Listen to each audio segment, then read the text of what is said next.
Good morning.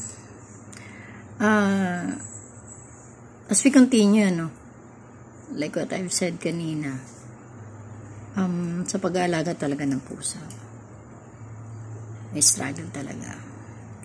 Pero, sa kabuuan naman, masaya naman tayo. Wala namang pagtatalo doon. Kasi, na-excite ako everyday na umuwi. Kasi, wala, masaya lang. Kasi wala na akong maliit na mga anak eh. Kaya para tuloy naging anak ko na sila. Imagine magmamadali na ako umuwi.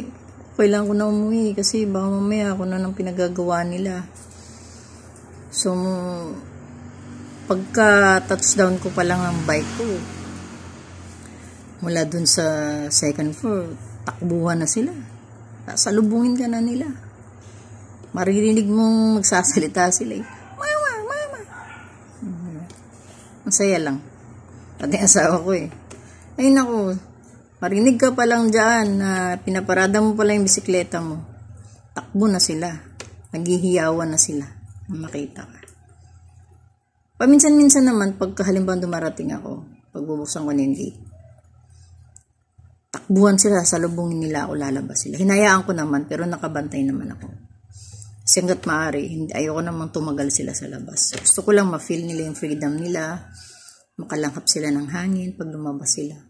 Siguro within mga tagal na yung 5 to 10 minutes na naka-stay sila.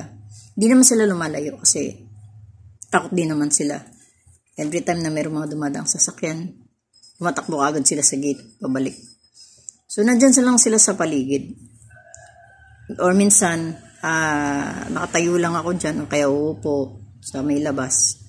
Nakapalibot sila sa akin. So, talagang para akong yaya nila, pabantay sa kanila.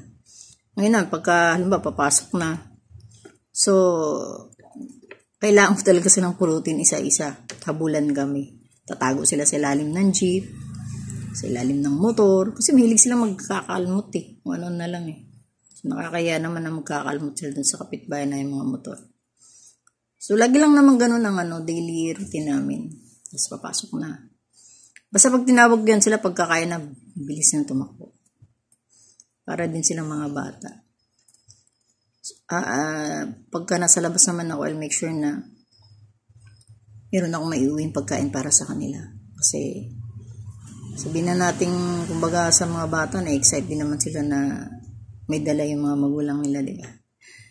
Pero, hindi naman laging gano'n. Siyempre, wala naman tayong pera. Pagka, halimbawang wala lang.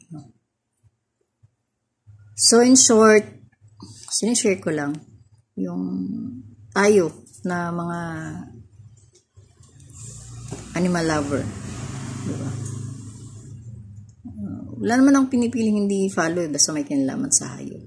Kasi, nakakatuwa lang yung mga experiences ng mga animal lover na napapanood ko sa YouTube, sa Facebook, sa Instagram, sa TikTok, di ba? Masaya lang. Wala, share ko lang to. Para naman alam ko naman makaka-relate ang iba sa akin. So, for now, thank you for listening guys and sana follow nyo rin kami. Salamat po ng marami. Bye-bye.